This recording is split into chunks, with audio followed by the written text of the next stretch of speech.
Bonjour à Bienvenue à tous. toutes et à tous pour cette nouvelle édition de la Chronique du partage qui vous est proposée tous les troisièmes jeudis du mois par RS, une structure indépendante de tout établissement bancaire, de tout assureur et dont la spécialité, l'expertise et le partage de la valeur, le partage du profit et l'épargne longue. Donc, vous avez ici la progression de nos encours dans cette matière et également quelques références de clients que nous traitons en direct. J'anime ce webinaire avec Marie-Noël et je te laisse le soin de te présenter. Merci Eric. Donc je suis moi Marie-Noëlle Auclair et je suis directrice de l'expertise et des solutions chez RS. Et dans l'expertise, il y a effectivement tout le support à tout notre réseau de partenaires, dont vous faites partie, et à certains clients en direct. Et puis l'actionnariat salarié, qui est une de nos activités très importantes chez RS. Voilà, je te laisse te présenter Merci Eric. Marie-Noël. Merci. Donc Eric Bidot, je suis directeur régional pour la Nouvelle-Aquitaine et je m'occupe également de l'animation et de la formation auprès des cabinets d'expertise comptable, puisque RS est partenaire de l'ordre à travers le club social des experts comptables et que nous intervenons régulièrement lors des principaux événements de la profession. Donc, durant cette petite heure, nous allons nous intéresser tous ensemble et Marie-Noël va partager avec nous quelques points clés sur un aspect des dispositifs de partage de valeur, sur un dispositif qui est l'intéressement. Donc, nous ferons un point réglementaire où en sommes-nous dans le dispositif législatif du partage de la valeur. On fera un petit quiz avant de rentrer dans le vif du sujet. On regardera qu'est-ce qui différencie la PPV de l'intéressement, qu'est-ce que RS peut vous proposer pour vous et vos clients, et nous conclurons sur deux cas pratiques qui nous semblent caractériser diverses situations dans des entreprises de moins de 50 salariés. Donc, cette nouvelle série que nous avons concoctée avec les équipes d'RS et notamment les équipes autour de Marie-Noël se veut interactive. N'hésitez pas à utiliser le module chat, n'hésitez pas à nous poser vos questions tout au long de la présentation. On fera des points réguliers, on prendra un peu de temps à la fin de la présentation, tout en restant dans le timing d'une heure, bien sûr, pour traiter vos questions et répondre à un maximum de ces questions. Ouais, Nous ici en on n'a sommes pas. où, Marie-Noël? Alors, juste pour compléter ce que tu viens de dire sur les questions, et donc effectivement, utilisez le chat pour poser vos questions. On essaiera de répondre au maximum de questions pendant la séance. Si jamais on n'a pas le temps de répondre à tout, on alimente une FAQ sur toutes les différents webinaires que l'on fait, qui est accessible sur votre espace partenaire.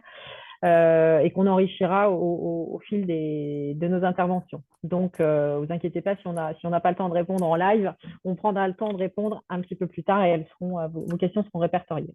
Alors, la chronique du partage, en effet, on s'est dit qu'avec cette nouvelle loi et toutes les implications qu'elle aurait au cours de 2024 pour commencer à préparer les obligations de 2025, c'était bien de vous parler, de se réunir autour de ces sujets-là de manière très régulière. Et donc, on crée ce rendez-vous tous les troisièmes jeudis du mois à 14h30. Et aujourd'hui, on va s'intéresser plus particulièrement à l'intéressement et à la PPV. Et comment on articule ces deux dispositifs. Pour les épisodes à venir, on se laisse la possibilité de modifier le programme, puisque on va le voir juste après, on attend encore un certain nombre enfin tous les décrets d'ailleurs d'application de cette loi. Et on a une incertitude sur quand est-ce quand est-ce qu'ils vont être publiés. Donc, on se réserve le droit de modifier notre programme et les sujets que l'on traite. Mais ce qui est important, c'est que dans cette chronique, à chaque fois, on traitera un sujet différent. Donc, c'est jamais le même webinaire, c'est jamais le même sujet. Toute la série est faite pour qu'à chaque fois, vous ayez un rendez-vous qui soit différent. On peut peut-être avancer, Eric. Voilà, alors point réglementaire, on va faire ça rapidement. On vous a remis là la frise de toutes les différentes étapes de cette réglementation et on en est là à la fin.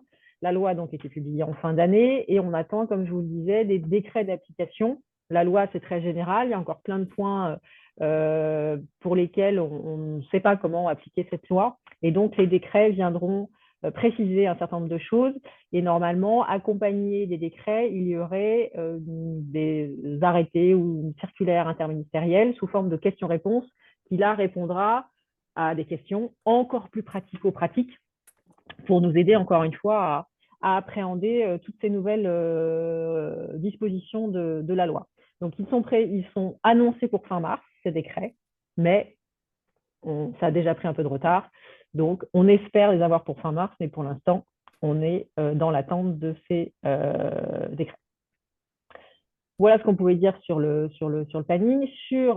Alors, on se focalise dans cette saga, dans cette chronique, beaucoup sur l'obligation qui est faite, donc qui est issue de cette loi et qui est faite pour les entreprises qui comptent de 11 à 50 salariés, qui est l'obligation de mettre en place un dispositif de partage de la valeur dès lors qu'elles ne sont aujourd'hui équipées d'aucun dispositif. Donc, ce dispositif, que l'on retrouve sous ce terme-là? Eh bien, cela peut être soit un accord de participation, soit un accord d'intéressement, soit de l'abondement sur un plan d'épargne, PEI, PERECOI, ou bien la prime de partage de la valeur. Les entreprises auront l'obligation, à compter du 1er janvier 2025, de proposer à leurs collaborateurs au moins un de ces 4 dispositifs pour se mettre en conformité avec cette nouvelle obligation. Il y a donc un seuil d'effectif entre 11 et 50 salariés, c'est-à-dire que moins de 11, je n'ai pas d'obligation de quoi que ce soit. Au-delà de 50 salariés, les entreprises ont une obligation de mettre à minima un accord de participation. Ça, c'est ce qui existe déjà dans la réglementation. Donc, la réglementation, elle s'est focalisée, cette nouvelle loi, elle s'est beaucoup focalisée sur les entreprises de 11 à 50 salariés qui aujourd'hui sont un petit peu le parent pauvre de ces dispositifs-là. Toutes les plus grandes entreprises sont équipées, voire très très bien équipées avec un ou plusieurs dispositifs. Et dans les statistiques, il ressort que les 11 à 50 sont, elles, encore très très peu équipées. Donc, un des objectifs de cette loi-là était de se focaliser sur cette typologie d'entreprise pour qu'elle puisse proposer ces dispositifs à leurs collaborateurs. Et donc, il y a ce seuil d'effectif. Et puis, il y a une deuxième condition, une troisième, la deuxième étant qu'effectivement, elles ne doivent pas être équipées d'aucun dispositif. La troisième condition, c'est qu'elles réalisent un bénéfice net fiscal supérieur à 1% du chiffre d'affaires. Donc là, c'est pendant 3 années consécutives. Là, c'est une petite condition de profitabilité pour obliger les entreprises à mettre en place un dispositif de partage de la valeur. Donc, il reste quand même sur ces points-là un certain nombre de choses dont je vous disais à l'instant qu'il faudra des décrets pour les préciser. Mais en tout cas, cette obligation et les contours de cette obligation, elle est connue et elle va s'appliquer à compter des exercices ouverts au 1er janvier 2025, donc c'est demain. Donc c'est pour ça qu'il est essentiel de réfléchir avec vous et les entreprises de comment on va pouvoir anticiper cette obligation au 1er janvier 2025. Et ça, il faut le faire dès maintenant pour ne pas être pris au dépourvu et que chaque entreprise ait pu bien réfléchir au dispositif, à la configuration qui serait le plus adéquate pour elle.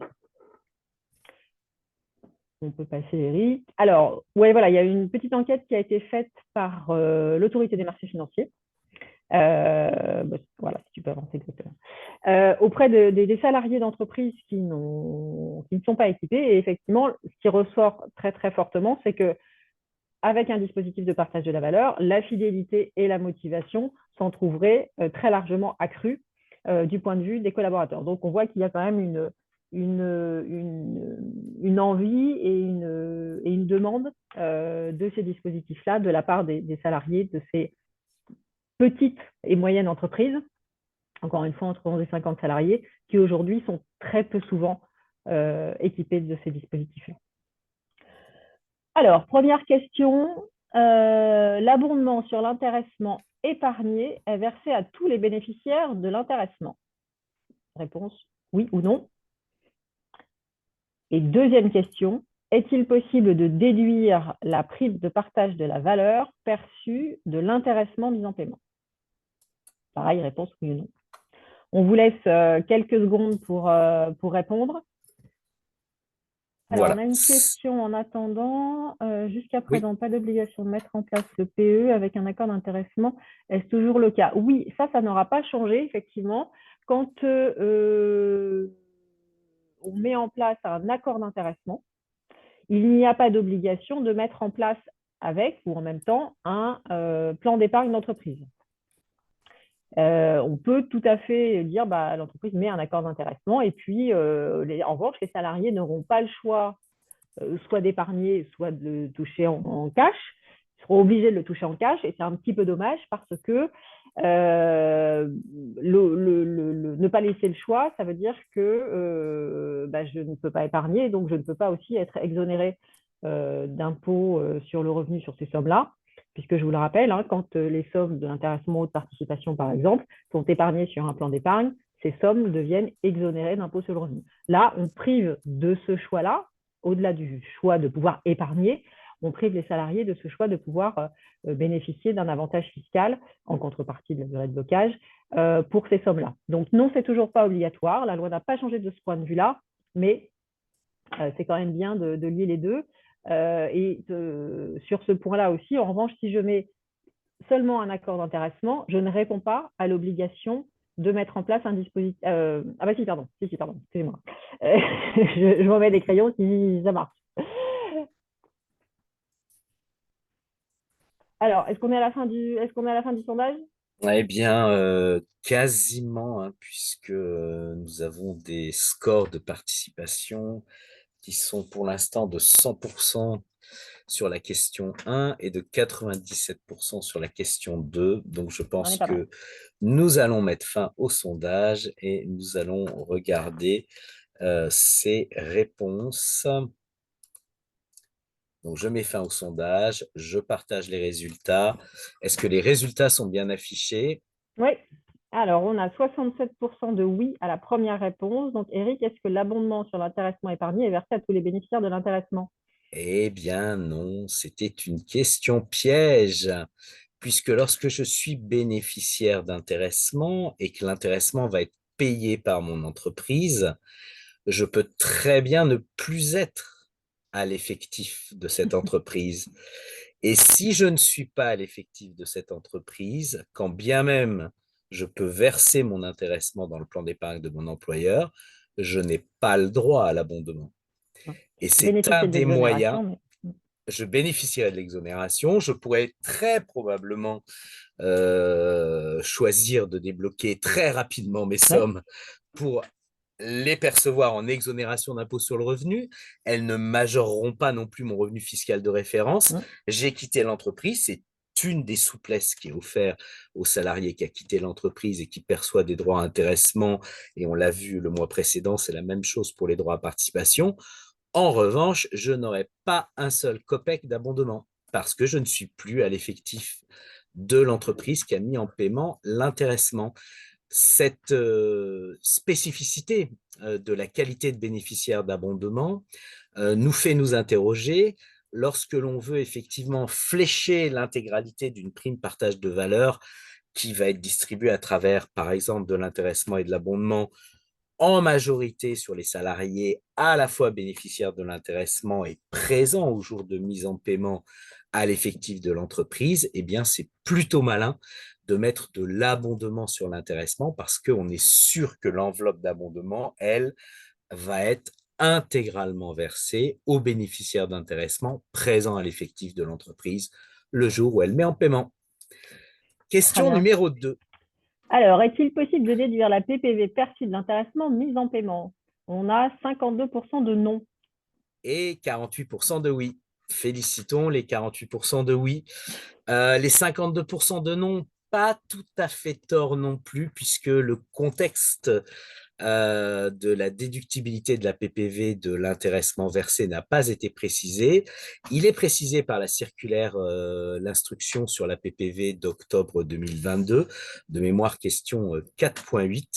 Effectivement, il est possible de déduire la PPV perçue de l'intéressement mis en paiement si et seulement si, préalablement à la conclusion de la décision unilatérale de PPV ou de l'accord de PPV et dans les délais légaux d'adoption d'un avenant ou d'un accord d'intéressement, il est explicitement prévu dans l'accord d'intéressement que celui-ci sera versé au bénéficiaire sous déduction de l'éventuel PPV qu'il aurait perçu. Donc, impossible de rétroagir, hein, c'est bien quelque chose, c'est dans un scénario qu'il faut prévoir dans le planning de déploiement du dispositif partage de valeur dans l'entreprise. Et c'est des souplesses qui peuvent être envisagées au cas par le cas en fonction du contexte de l'entreprise et de la volonté du dirigeant. Donc voilà pour ce petit quiz qui J'étais dure finalement ces explore questions, hein. quelques points Ah, j'étais techniques. dure ces questions quand même. Voilà. Alors, poursuivons sur notre présentation et faisons ce focus sur cette fameuse PPV. Quelle est la règle du jeu aujourd'hui en 2024? Eh bien, le principal critère discriminant, ce sera moins de 50 salariés, plus de 50 salariés. Marie-Noël nous l'a précisé, on va essentiellement s'intéresser sur cette chronique du partage aux entreprises de moins de 50 salariés. Le second critère discriminant, ce sera le bénéficiaire perçoit-il plus de 3 SMIC de rémunération brute ou moins de 3 SMIC. Moins de 3 SMIC de rémunération brute, on a une exonération de CSG-CRDS, il n'y a pas d'impôt sur le revenu sur la PPV mis en paiement. Plus de 3 SMIC, eh bien, il y a à la fois CSG-CRDS et il y aura impôt sur le revenu si le bénéficiaire qui perçoit donc plus de 3 SMIC et qui est dans une entreprise de moins de 50 salariés choisit de percevoir directement et immédiatement sa PPV. Dans l'attente des décrets, eh bien, il aura la possibilité d'économiser l'impôt sur le revenu et lui seul s'il décide de reverser a priori tout ou partie de sa PPV sur la fraction de PPV qui aura été versée dans un plan d'épargne. Dans tous les cas de figure, que l'on ait perçu directement la totalité ou une partie de sa PPV, que l'on en ait reversé à l'intérieur du plan d'épargne, le montant perçu de PPV majorera le revenu fiscal de référence. Je vous rappelle, ce revenu fiscal de référence est notamment utilisé par les organismes sociaux pour déterminer les droits à la prime d'activité, pour déterminer les droits à l'APL, à la GED, à l'ARE.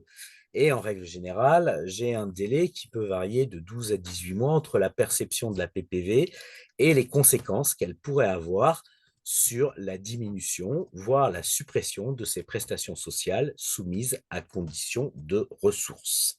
On a deux questions, Oui, Eric. On a une question d'Olivier sur la CSG-CRDS et le taux de CSG-CRDS dont on oui, parle là. oui. On est sur de la CSG à 9,7, hein, c'est de la CSG à l'entrée. Travail, oui, à l'entrée, oui, Les 17,2, c'est plutôt sur la plus-value, hein, Olivier. Donc, c'est plutôt en tout à sortie fait. hein, qu'on applique 17,2. Ce sont les Et fameux puis, prélèvements sociaux sur les plus-values voilà, où il n'y a pas financières. que de la CSG, en Voilà, fait. ouais. Il y a autre chose. Et une deuxième question, est-il prévu de rapidement rajouter la PPV comme source de versement au PUI, PER-ECOI, RS Sélection et déclenchement d'abondement? Alors oui, c'est prévu. On attend les décrets, puisque sur ce sujet-là aussi, les décrets doivent préciser un certain nombre de points. Notamment comment elle serait traitée dans le PER-ECOI. Est-ce que c'est un versement volontaire ou est-ce que c'est un versement collectif de l'entreprise? Ça, c'est pas très clair. Enfin, c'est pas clair du tout. Donc, pour l'instant, on le met en attente, mais il y aura bien un RS Sélection 13 qui arrive juste après les décrets. Maintenant, sur cette PPV, quels sont les points d'alerte et les effets que cette PPV peut induire? Donc, nous en voyons trois principalement, en n'oubliant pas que l'origine de la PPV, c'est la crise des Gilets jaunes, c'est effectivement la prime Macron, et donc c'est une réponse quasi immédiate à un problème de pouvoir d'achat ou à une volonté de l'entrepreneur de communiquer de manière ponctuelle du pouvoir d'achat aux salariés bénéficiaires de cette PPV. Mais cette PPV, elle n'est pas transparente dans ses modalités de déclenchement. C'est une décision de la part de la direction. Et on voit aujourd'hui dans des entreprises qui, après avoir distribué de la PPV en 2022, en 2021, en distribuent moins en 2023, voire n'en distribuent pas du tout parce que l'exercice 2023 n'a pas été aussi bon que le 2022. Ça génère une assez forte incompréhension de la part des salariés parce que pourquoi, comment, qu'est-ce qui se passe, est-ce que l'entreprise va mal? Et donc, on a un effet un peu délétère sur l'absence de transparence du déclenchement et du calcul de cette PPV. Deuxième point, lorsque le mandataire social est rémunéré dans l'entreprise qui met en paiement la PPV, eh bien, il en est exclu, hein, puisque le mandataire social ne peut jamais être bénéficiaire de la PPV dans les conditions sociales et fiscales que nous avons rappelées précédemment. Enfin, et c'est ce que nous avons vu sur la diapo précédente, la PPV majore toujours le revenu fiscal de référence, et c'est un paradoxe pour une prime de pouvoir d'achat que de pouvoir avoir comme conséquence bien de diminuer le pouvoir d'achat en ayant un impact à terme sur les prestations sociales soumises à conditions de ressources sur une population de salariés qui n'a pas de très très grosse rémunération et qui normalement devrait être choyée par ce dispositif. Rappelons que l'intéressement, la participation, a fortiori l'abondement, qui sont épargnés sur un dispositif d'épargne salariale, eux, ne majorent jamais le revenu fiscal de référence et sont donc sans impact sur ces éventuelles prestations sociales soumises à conditions de ressources. Alors, qu'est-ce que nous voyons par rapport aux modalités d'usage aujourd'hui de la PPV comme dispositif pour lui redonner un peu de vertu et de transparence? C'est bien entendu de flécher de l'abondement sur cette PPV mise en paiement. C'est aussi, lorsque le contexte de l'entreprise s'y prête, ne pas hésiter en préambule d'une décision unilatérale de PPV de mettre un seuil de déclenchement. Donc ça, c'est une saine méthode pour effectivement bien, avoir une acceptabilité en cas de diminution ou de suppression de la PPV qui soit beaucoup plus grande par les salariés. On a une question, Eric, sur Oui, la PPV des mandataires sociaux. Le mandataire social peut-il percevoir la PPV mais sans bénéficier d'exonération fiscale ou sociale? c'est du salaire en fait, hein. Voilà, C'est plus de la PPV. En fait, ça c'est plus de rentre la pas dans PPV. ça rentre pas dans l'enveloppe de PPV décidée du Oui, coup. tout à fait. Et puis en DSN, ce sera déclaré à l'administration comme Du étant salaire. du salaire ou de la rémunération de gérance en fonction du statut fiscal du mandataire social qui l'aperçoit. Oui, parce qu'on pourrait très bien dire, on a des plafonds à la PPV qui sont de 3 000 euros si on n'a aucun dispositif Oui, d'épargne salariale ou 6 000 euros si on a un accord d'intéressement, mais ce sont des plafonds d'exonération fiscale. Donc, si je verse 8 000 euros de PPV, j'aurai 2 000 euros qui seront réintégrés. comme du salaire et qui seront réintégrés, hein, c'est Tout à bien ça. fait. C'est exactement ça. C'est Ok. exactement ça. Alors, basculons maintenant, Marie-Noël, sur l'intéressement. Et l'intéressement, quels sont les points clés d'un accord d'intéressement qui, si je pouvais utiliser cette expression, sont parfaitement non négociables? Oui, il y a un certain nombre de fondamentaux quand on parle d'intéressement. Le premier, et alors celui-là, il ne s'applique pas que à l'intéressement, il s'applique à la PPV aussi notamment d'ailleurs, c'est le principe de non-substitution au salaire. Le principe de non-substitution au salaire, c'est assez simple, ça veut dire qu'on ne peut pas remplacer un élément de rémunération, donc chargé, par un élément d'épargne salariale, par exemple, intéressement ou participation ou PPV, et qui est par principe non chargé.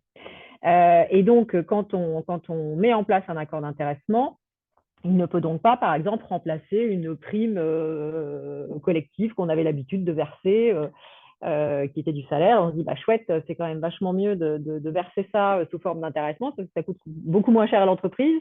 Ça permet éventuellement de distribuer plus aux salariés. C'est quand même très, très bien. Donc ça, c'est pas possible. Ça s'appelle de la substitution.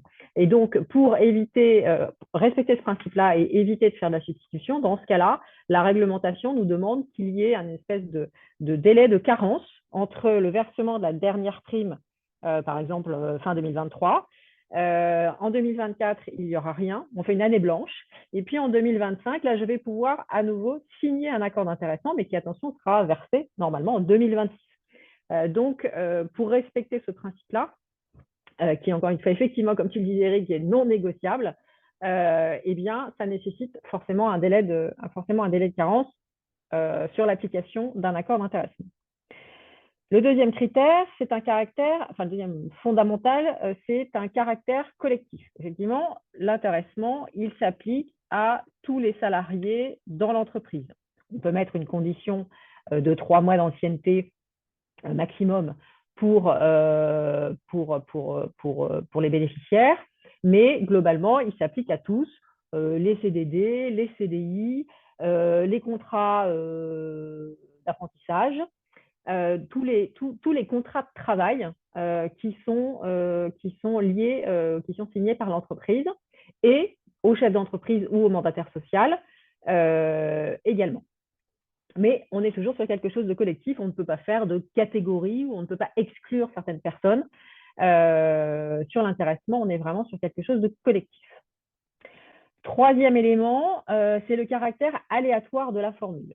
Dans un accord d'intéressement, on va décider de critères qui peuvent être des critères financiers ou des critères extra-financiers ou un mix des deux. Mais on va décider de critères à partir duquel on va déclencher ou pas cette prime d'intéressement. Donc, je fixe mes critères dans mon accord d'intéressement. Si j'atteins les seuils que j'ai fixés comme critères, eh bien, je déclenche de l'intéressement. Et dans la fixation de ces critères, on va devoir respecter ce qu'on appelle le caractère aléatoire, c'est-à-dire que on va devoir fixer des seuils qui correspondent finalement à la réalité des objectifs que l'on se fixe ou de l'activité de l'entreprise. C'est-à-dire que si on met un bénéfice net, par exemple, je dis n'importe quoi, hein, de 10 000 euros, comme seuil de critère, on dit, bah voilà, en dessous de 10 000 euros, je ne distribue pas d'intéressement, au-dessus de 10 000 euros, ce sera super, on aura fait une bonne année, je distribue l'intéressement. Bon, objectivement, est-ce que c'est aléatoire ou pas aléatoire? On n'en sait rien. En revanche, si on regarde précisément dans l'entreprise son historique, sur les 3 dernières années par exemple, si mon bénéfice ça a été 100 000 euros, 200 000 euros et 500 000 euros, bon, bah, si je fixe comme critère 10 000 euros, clairement, l'URSSAF va vous dire non, là, vu les résultats que vous avez fait les 3 dernières années, même si dans la vraie vie, peut-être que 10 000 euros, ce serait réaliste, parce qu'il y a eu des événements dans la vie de l'entreprise qui font que bah, voilà, la réalité d'aujourd'hui n'était pas celle d'hier, eh bien, on pourra vous dire bah non, ça, c'est pas aléatoire, ou alors il faudra vraiment argumenter si vraiment c'est très décorrélé et que le seuil est clairement très en dessous des moyennes observées sur les années précédentes. Donc, l'idée, hein, c'est vraiment de se dire l'intéressement, il doit être mis en perspective d'une croissance, d'une performance de l'entreprise. Hein, c'est une prime à la performance. Donc, ça doit relever de quelque chose de réaliste et donc d'aléatoire. Enfin, dernier élément, c'est qu'il faut être à jour de sa représentation du personnel. Ça veut dire que dans les entreprises, notamment à partir de 11 salariés, en dessous, on n'a aucune obligation d'organiser des élections de représentants du personnel. Mais à partir de 11 salariés maintenant, on a l'obligation d'organiser des élections pour élire des représentants au conseil social et économique de l'entreprise. Et donc, cette obligation, c'est d'organiser des élections. Si jamais les élections font que personne ne se présente, on va établir un PV de carence. Mais en tout cas, et donc, ce qui nous permettra d'être à jour de notre représentation du personnel. Et soit il y a eu des élus et à ce moment-là, on devra signer notre accord d'intéressement avec les membres du CSE, soit il y a un PV de carence et dans ce cas-là, on devra joindre à notre accord ou à notre DU d'intéressement, notre DU d'intéressement plutôt, le PV de carence au moment du dépôt. Donc ça permet de justifier que l'entreprise est à jour de sa représentation du personnel. Donc ces 4 éléments sont vraiment fondamentaux et à avoir à l'esprit quand on parle d'intéressement. Justement, Marie-Noëlle, on parlait de DUE, on parlait de CSE, de représentation du personnel, impératif donc d'être à jour avant de conclure un accord d'intéressement, voire un accord de participation ou un C'est règlement de pareil. plan d'épargne. Pour les entreprises de moins de 50, comment ça se passe au niveau de la mise en place de ces dispositifs? Et puis un petit rappel aussi pour les entreprises de plus de 50. Alors, dans les entreprises de moins de 50 salariés, on peut mettre en place un accord d'intéressement par décision unilatérale dès lors qu'on n'a pas de représentation du personnel. Alors, dans les moins de 11, je vous l'ai dit, il n'y a pas d'obligation, donc de toute façon, il n'y a pas de sujet de représentant du personnel, donc on peut toujours passer par une DU. Entre les 11 et 50 salariés, soit j'ai pas de représentant du personnel parce que j'ai un PV de carence, soit j'ai des représentants du personnel, mais on n'a pas réussi à se mettre d'accord. Donc, on a fait ce qu'on appelle un PV de désaccord. On a enregistré dans un procès-verbal de réunion de CSE que on n'était pas du tout d'accord et on n'a pas réussi à se mettre d'accord sur les éléments qu'on voulait mettre en place. Donc, on a un PV de désaccord. Et dans ce cas-là, on peut passer par une décision unilatérale. Ou alors, éventuellement, mon entreprise a de la représentation personnelle, mais n'est pas couverte par un accord de branche. Et donc, je pourrais mettre en place à ce moment-là aussi une décision unilatérale. Donc là, ça veut dire que c'est le chef d'entreprise qui va pouvoir déterminer seul les critères, les seuils et l'enveloppe à distribuer au terme de l'intéressement. Donc, c'est très, très simple. Sur les entreprises plus importantes, eh bien là, on devra passer forcément par une négociation. Alors, encore une fois, avec les membres du CSE ou éventuellement des délégués syndicaux, s'il y a des délégués syndicaux qui ont été désignés dans l'entreprise. Ou à défaut, on peut avoir des plus grosses entreprises aussi où il peut y avoir alors ni de délégués syndicaux qui ont été désignés, ni de CSE élus parce qu'il peut y avoir quand même une carence qui a été établie aux élections. Dans ce cas-là, on pourra passer par un accord signé à la majorité des 2 tiers des salariés pour mettre en place un intéressement. Tu voulais rajouter autre Parfait. chose, Eric? Ouais, Non, non, c'est ça bon. me semble Ouais. nickel. Je pense qu'on peut aller sur les plafonds collectifs et Ouais. individuels, si tu le veux Alors, bien. ouais. Autre point important quand on parle d'intéressement, il y a 2 types de plafonds quand on parle d'intéressement.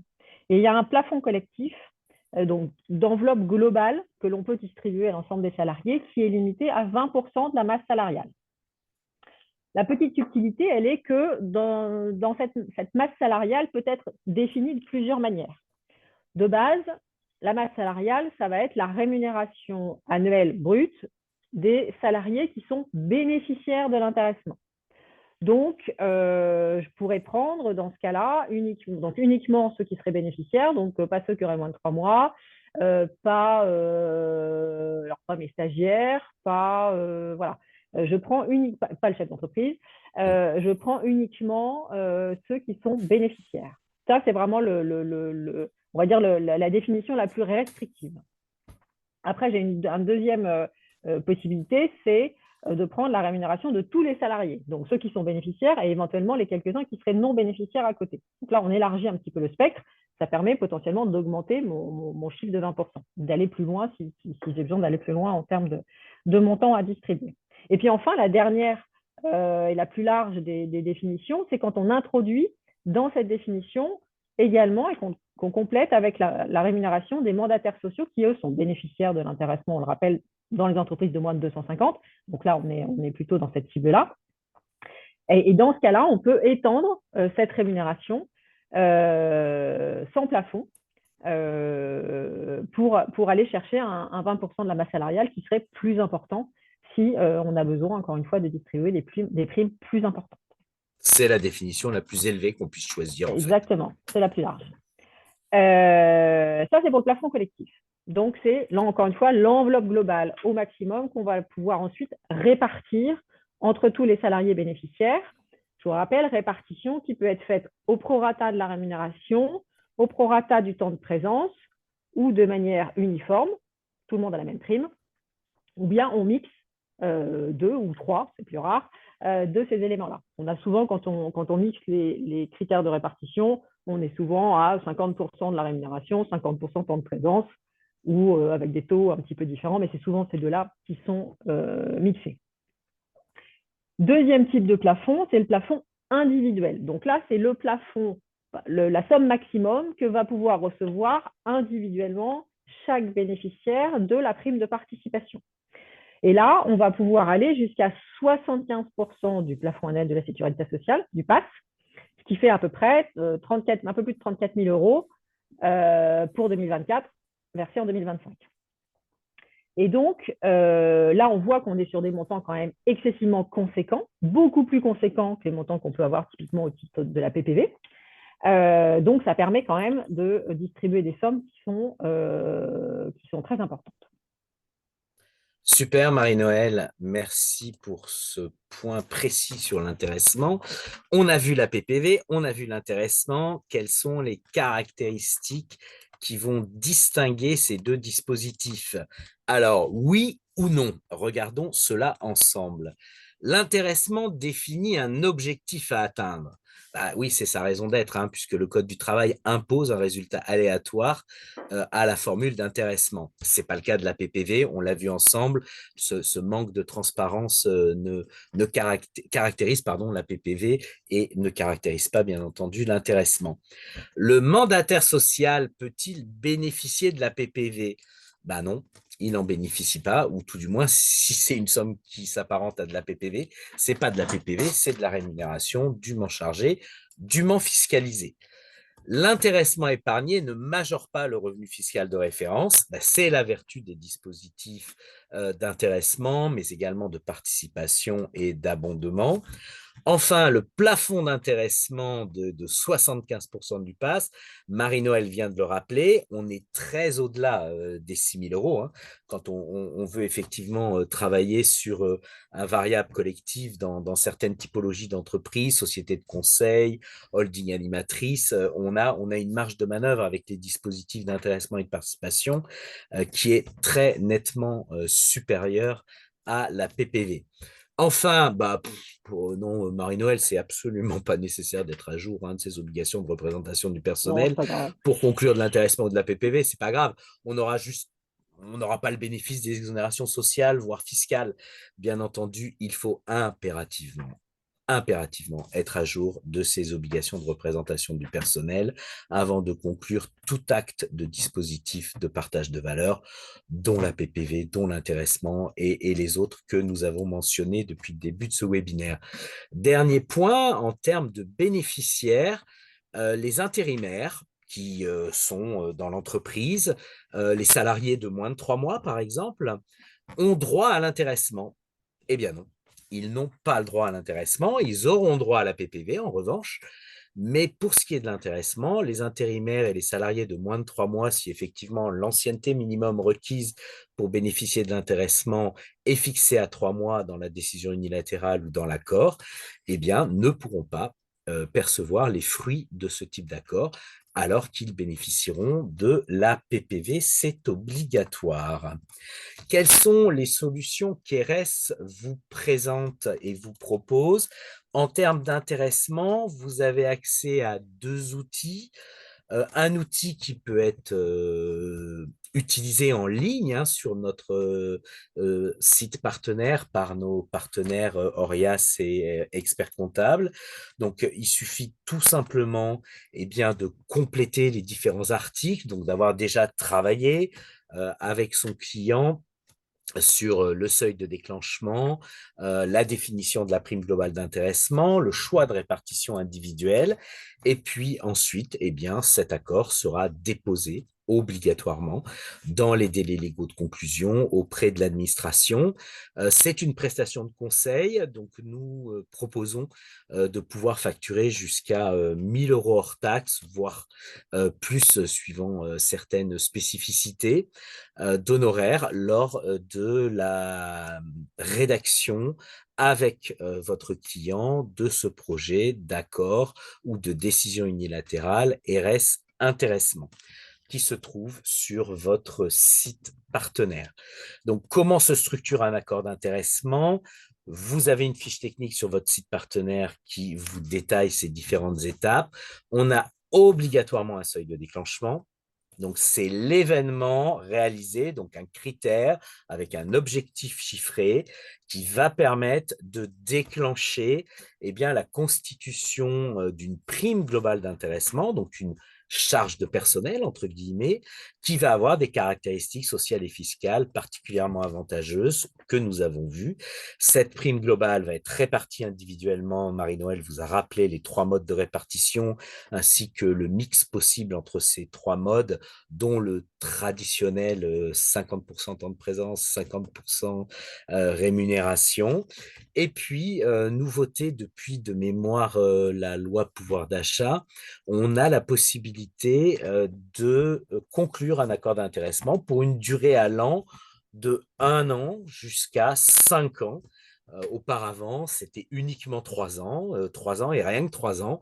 Eh bien, vous voyez là encore la volonté du législateur d'apporter de la souplesse et effectivement les entreprises qui souhaitent d'abord tester l'intéressement, un premier exercice, pour ensuite faire le point sur l'application de cet accord et réfléchir sur ce qu'elles souhaitent mettre en place de manière un peu plus pérenne, sur des durées un peu plus longues, eh bien, c'est tout à fait possible et ça peut être un excellent scénario également de déploiement d'une solution de partage de valeur articulée autour d'un intéressement.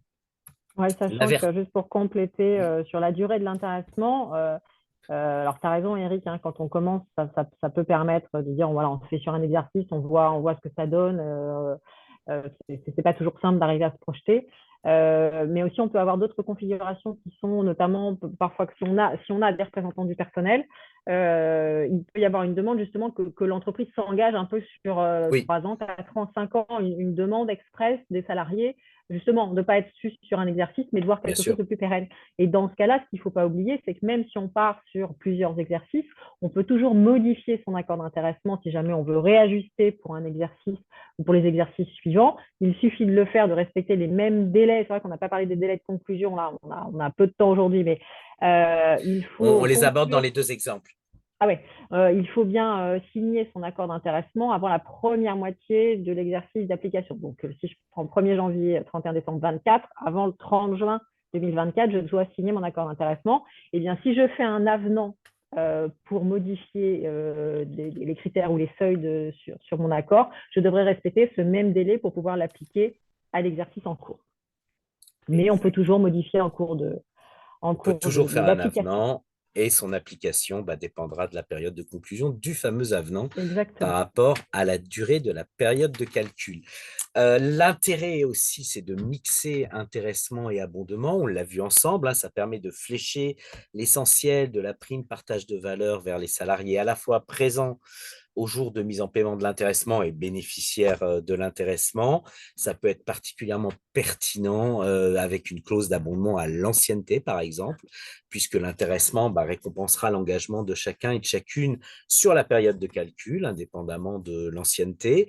Et l'abondement à l'ancienneté, lui, va plus spécifiquement gratifier les salariés à plus d'1 an d'ancienneté ou plus de 3 ans d'ancienneté, par exemple, ce qui est très souvent une souplesse fortement appréciée par les entreprises, sachant bien entendu que ces abondements, dans un contexte inflationniste, de hausse de taux d'usure, de problématiques d'acquisition de résidence principale, ces plans d'épargne sont aussi des dispositifs qui peuvent permettre, par l'intéressement et l'abondement, de constituer un apport personnel ou de renforcer un apport personnel lorsque l'on a un projet immobilier et les dirigeants d'entreprise apprécient d'être associés à ce type d'événement de leurs salariés.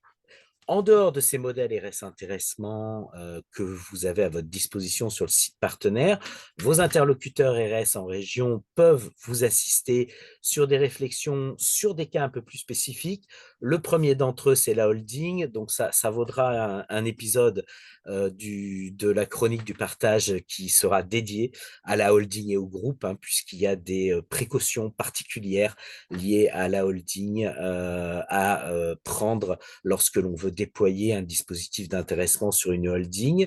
Ouais, On a c'est juste, également... je te coupe, Oui, Eric, c'est juste j'en profite, je balaye un peu les questions, c'est juste une bien question sûr, effectivement de Bruno qui demande si un intéressement sur une holding est possible. Donc il y a déjà un début de réponse, il faudra suivre le, c'est non pas possible, mais suivi, attention, voilà, il faudra suivre le il y a des webinaire suivant. critères à respecter Ouais. impérativement. Sur l'US, le groupe d'entreprise, donc effectivement, on peut là avoir des stratégies entre des intéressements de groupe, entre des intéressements propres aux entités et ou aux établissements qui composent l'US, puisque l'intéressement est toujours facultatif, hein, est toujours optionnel. Donc, il n'a pas le même périmètre d'application sur une US qu'une participation ou un règlement de plan d'épargne, par exemple. Les unités de travail, les établissements, vous prenez une entreprise, prenons par exemple un restaurant, vous avez la plonge, la cuisine, la salle, l'accueil. Lorsqu'il y a un peu de staff, c'est des fonctions distinctes. On peut très bien imaginer avoir un intéressement sur la plonge, sur la cuisine, sur le service, sur l'accueil. Et c'est une technique un peu spécifique que nous maîtrisons et qui peut être adaptée à des entreprises d'une certaine taille déjà en termes d'effectifs, hein, plus de 11, c'est un minimum, et sur des primes d'intéressement qui seront de l'ordre en objectif d'un mois de salaire environ, pour qu'effectivement cela justifie les honoraires de mise en place d'un tel dispositif d'intéressement sur mesure. Enfin, une évolution apportée par la loi Pacte à l'intéressement de projet. Donc l'intéressement de projet, eh bien, c'est là encore un dispositif qui va venir compléter un accord d'intéressement qui existe et qui couvre la totalité du personnel et qui va pouvoir, en fonction d'un objectif à atteindre, pouvoir primer des salariés choisis parmi le personnel de l'entreprise par la direction et en fonction de l'atteinte de l'objectif, du seuil de déclenchement de l'accord d'intéressement, eh bien, ils auront donc une prime spécifique complémentaire éventuellement à celle de l'intéressement de base qui leur sera versée. Là aussi, un dispositif tout à fait novateur, extrêmement intéressant pour fidéliser et attirer les talents dans les entreprises. Et vos interlocuteurs RS en région sont à votre disposition pour échanger avec vous sur ces intéressements un petit peu particuliers. Donc, ils sont là, vos interlocuteurs RS en région. Vous pouvez les contacter avec l'adresse mail qui s'affiche en haut de cette diapositive et ils vous répondront sur les cas que vous partageriez avec eux. En parlant de cas, eh bien, c'est l'heure du cas pratique. Donc, premier cas pratique, Marie-Noël, quel est donc le contexte de cette entreprise? Alors, nous avons un cabinet de cardiologie qui est en CELARL, donc Société d'exercice libéral à responsabilité limitée, avec une date de clôture au 31/12 qui compte 2 salariés. Donc, Clémentine et Djibril sont associés dans la CELARL et ils emploient Hector et Nassira à temps partiel. Ils souhaitent leur verser 1 mois de salaire et prévoir une gratification plus importante pour Nassira qui, elle, était présente à la création du cabinet il y a 3 ans. Avec l'arrivée d'Hector il y a 6 mois, Clémentine et Djibril devraient pouvoir réaliser 15% de consultations supplémentaires. Alors, qu'est-ce qu'on va Parfait. pouvoir préconiser dans un tel contexte? Eh bien, dans ce contexte, ce qui nous intéresse, c'est qu'effectivement, on a un salarié depuis la création du cabinet. En l'occurrence, c'est Nassira. On a également un nouveau salarié qui va permettre aux 2 professionnels d'augmenter leur nombre de consultations, c'est-à-dire tout simplement d'augmenter leur chiffre d'affaires. On ne va pas aller chercher beaucoup plus loin et effectivement, on va regarder si avec un seuil de déclenchement à chiffre d'affaires supérieur à 10% par rapport à l'exercice précédent, eh bien, est-ce qu'on est aléatoire? Est-ce que c'est bien une performance qu'on a très rarement réalisée les exercices précédents? La volonté d'avoir un mois de salaire, eh bien, effectivement, on va calibrer l'intéressement par rapport à un mois de salaire. Et puis, la volonté de Clémentine et Djibril est également de pouvoir gratifier un petit peu plus Nassira qu'Hector, puisque Nassira était là dès la création du cabinet. Ça veut donc dire que l'on va combiner cet intéressement avec un abondement à l'ancienneté qui se déclenchera sur la prime d'intéressement versée à l'intérieur du plan d'épargne et le maximum d'abondement eh bien, dépendra bien entendu d'une ancienneté inférieure à 3 ans pour un montant et supérieure à 3 ans pour un montant qui sera supérieur. Donc la mise en place, et tu en parlais tout à l'heure Marie-Noël, on clôture au 31-12, donc la mise en place d'un intéressement, tu le rappelais, c'est obligatoirement dans la première moitié de la première période de calcul. Donc, la première période de calcul, c'est l'exercice 2024. La première moitié, bah, c'est le 30 juin. Hein. Donc, il faut le conclure avant le 30 juin et le déposer avant le 15 juillet. Et puis ensuite, on l'applique sur 2024 et on aura une mise en paiement à réaliser s'il se déclenche le 31 mai 2025. Question, qu'est-ce qu'on fait entre les deux? Parce que là, pour l'instant, entre les deux, il y a 0 prime de partage de valeur. Bah, l'intérêt, et là, on va un peu rétro-pédaler sur la phase de calcul d'enjeu en amont de tout ça, c'est d'avoir vu avec Clémentine et Djibril de mettre un petit budget PPV et abondement et de permettre ainsi sur 2024 à leurs deux salariés, Nassira et Hector, eh bien, de pouvoir, entre l'adoption de l'accord d'intéressement et puis le versement des premiers fruits de l'application de cet accord d'intéressement, eh bien, de pouvoir percevoir une prime partage de valeur déclenchant un abondement, ce qui est bah, extrêmement vertueux et ce qui renforce la marque employeur en ayant une étape entre le déploiement et les premiers fruits de cette solution de partage de valeur.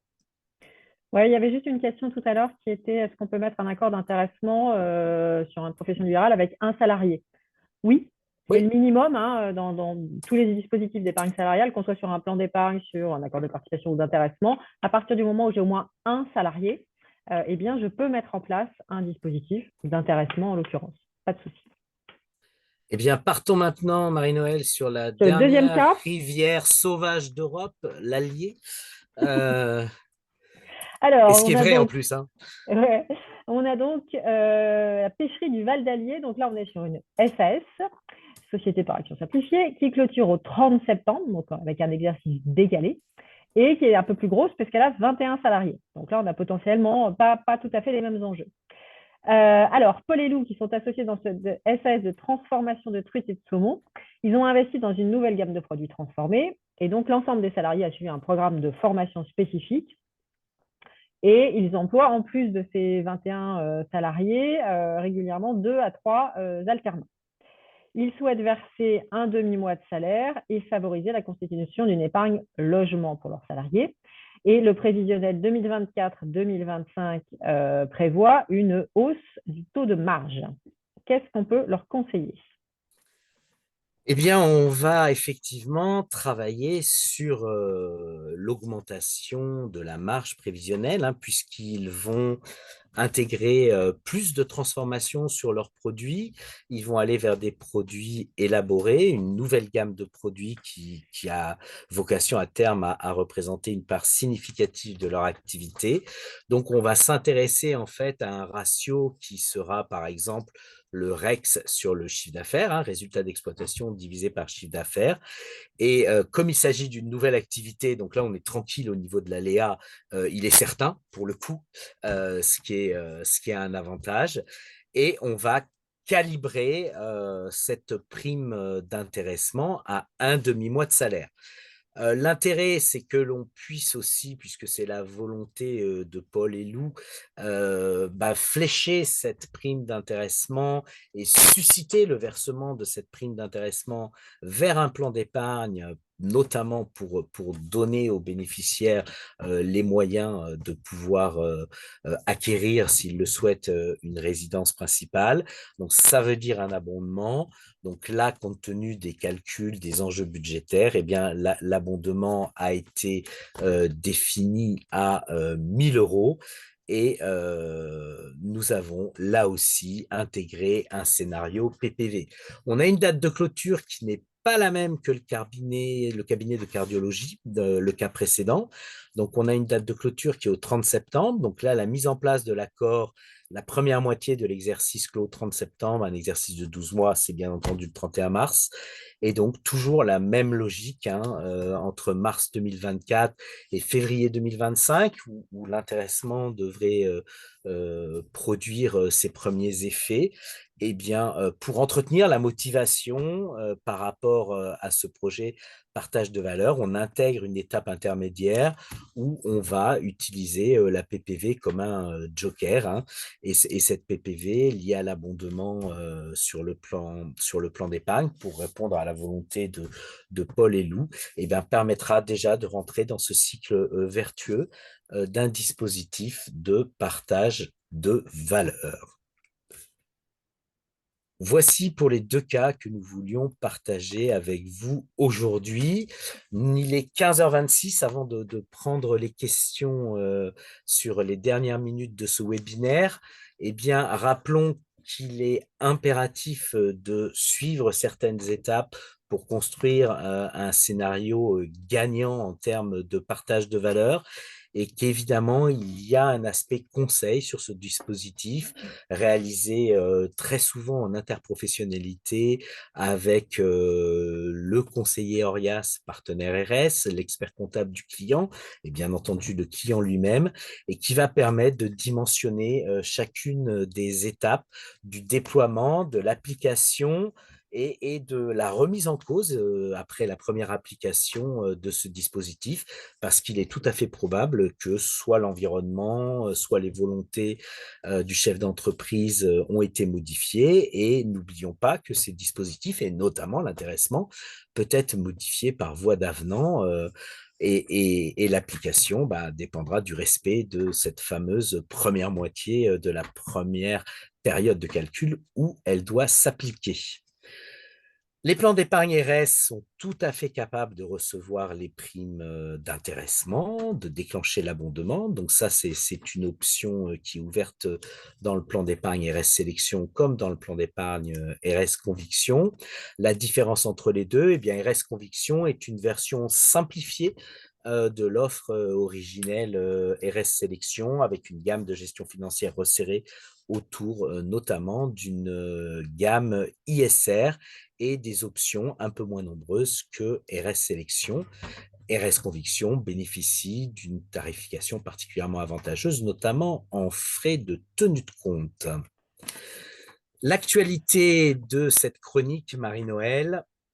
Oui, on vous l'a dit en début, hein, l'idée c'est de se retrouver à intervalles réguliers pour pouvoir parler de tous ces sujets-là au long de l'année. Le prochain webinaire sera le 21 mars.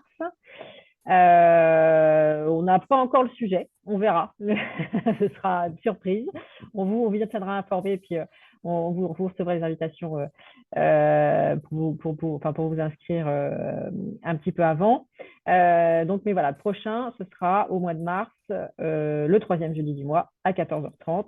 Et vous pouvez retrouver toutes nos actualités, les décryptages, évidemment, sur LinkedIn en suivant RS et sur notre blog Partage de la valeur, où on publie effectivement un certain nombre d'articles techniques ou d'actualités selon sur tous ces dispositifs-là. Merci Marie-Noël. Donc je regarde quelques questions. Ouais, on va pouvoir passer aux questions. Ouais. On va pouvoir répondre à quelques questions. Il nous reste allez, on va prendre 1 minute 2-3 par minutes. rapport à Ouais. l'horaire légal. Et puis ceux et celles que ça intéresse, on va répondre à quelques questions dans les 3-4 minutes qui viennent. Alors, j'ai perdu une question. Ah, attends là. Alors, on avait, si une prime de bilan est suspendue pendant 3 ans, la mise en place d'une PPV la 4e année et de façon continue est-elle requalifiable? Pour moi, non. Non, parce que 3 ans déjà, c'est long. Il y a bien eu, la PPV, c'est comme le principe de non-substitution, hein, c'est ce que je vous ai expliqué tout à l'heure pour l'intéressement, il s'applique de la même manière à la PPV. Il faut qu'il y ait une année blanche. Donc là, si on est sur 3 années de suspension de cette prime, la quatrième année, on est tranquille, il y a pas de souci que ce soit une PPV, qu'on mette en place un intéressement ou peu importe. Il y a pas de problème. Alors, Élodie, rebondissez sur ce que tu venais de dire, Eric, je ne sais plus à Oui, quel sujet. Pour tous les dispositifs d'épargne salariale, les intermittents y ont droit s'ils sont en contrat de travail, j'imagine, au prorata du temps de travail. oui, c'est ça. Oui, l'intermittence, c'est un CDD, donc un contrat de travail à durée déterminée. Mais à partir du moment où il s'agit d'un contrat de travail, comme le contrat d'apprentissage, en fait, contrat de professionnalisation, le contrat d'apprentissage, c'est un contrat de travail d'un type particulier. Et donc, ça permet de bénéficier des dispositifs d'épargne salariale. À l'inverse, par exemple, d'une convention de stage ou d'un contrat d'intérim, puisque dans le contrat d'intérim, si je suis intérimaire, mon contrat de travail est signé entre moi et la société d'intérim et pas la société dans laquelle je vais être mise à disposition. Si accord de branche mais pas de représentant du personnel au sein de l'entreprise, est-il possible de mettre en place de l'intéressement par DUE? Tu réponds, Eric? Alors, j'étais en train de répondre à une question. Alors, Donc, est-ce que tu peux s'il y juste a, me s'il la y a- redonner, s'il te ouais, s'il y plaît? a un accord de branche mais pas de Oui. représentation du personnel, est-ce qu'on peut mettre en place une DUE? Enfin, l'intéressement par Non, DUE. 2 tiers. Ce sera 2 tiers. S'il y a un accord de branche, retenez que si vous avez un accord de branche, la DUE en premier est interdite. Donc, vous devez procéder soit à une ratification de 2 tiers en l'absence de CSE, soit alors vous avez un CSE et puis eh bien, vous allez demander au CSE. Et après la ratification de tiers, vous avez encore 2 cas de figure. Alors, le cas général, 99,9 cas sur 100, les 2 tiers des salariés ont voté l'adhésion à l'accord d'intéressement. Et puis, le cas que Marie-Noël évoquait, vous avez un PV de désaccord. Et donc, avec ce PV de désaccord, on peut revenir en décision unilatérale. Alors, dans le même genre, si le CSE valide la mise en place par DUE, c'est bon. Alors, le principe, c'est que si on a un CSE, on ne peut pas faire de DUE. Ah oui, Sauf si on a été en désaccord. Donc, si on a été d'accord. en désaccord, on fige les points de désaccord dans ce fameux PV d'échec des De négociations, désaccord. enfin de désaccord. Mm. Et après, le CSE, il n'a plus son mot à dire. Ça devient une décision unilatérale de l'employeur. Et donc, comme son nom l'indique, elle est unilatérale. Et donc, le CSE ne rentre plus en jeu dans cette configuration-là. Alors, j'ai perdu le fil. Alors, j'ai la question d'Élodie. On se base sur quelle année pour les rémunérations N ou N-1? Alors, en fait, la rémunération des salariés non mandataires sociaux, c'est celle perçue sur la période de calcul. Donc, usuellement, on va dire N, l'exercice de calcul de l'intéressement. En revanche, pour les mandataires sociaux, le Code du travail précise explicitement que l'on va prendre leur rémunération assujettie à cotisation sociale et impôt sur le revenu au 31-12 N-1. Ce n'est que pour les mandataires sociaux qu'on va aller chercher sur l'année précédant l'exercice de calcul, leur rémunération au 31-12 assujettie à cotisation sociale et impôt sur le revenu. Je vois qu'il est 15h33. Oui, Je pense qu'on va mettre. On n'a pas eu le temps de répondre à toutes vos questions. Encore une fois, on fait une foire aux questions, donc elles seront reprises et on y répondra dans un petit document qui sera chargé sur votre espace partenaire. il sera disponible exclusivement sur le site partenaire, Oui, la foire aux questions. voilà. Et il nous reste à vous remercier. Vous étiez encore très nombreux aujourd'hui à nous suivre. Merci. Plusieurs Euh, centaines avec nous aujourd'hui, Marie-Noël, donc ouais, ouais, merci ouais. beaucoup. C'est toujours très sympa. Donc, on vous revient le 21 mars. Alors, ce ne sera pas moi, mais le 21 mars, vous avez quand même Rendez-vous rendez-vous. le 21 mars, je serai là. Et effectivement, le sujet, peut-être les décrets ou Ou un autre peut-être la sujet. holding, En on tout verra. cas, ça ne dépend pas de nous à ce stade-là. Ce sera la volonté du législateur et de l'administration. Un grand merci, Marie-Noël, de nous avoir Merci accompagnés Eric et une nouvelle merci fois à sur cette tous. chronique du partage. À très bientôt. Bonne fin de journée. Au revoir. À très bientôt. Au revoir.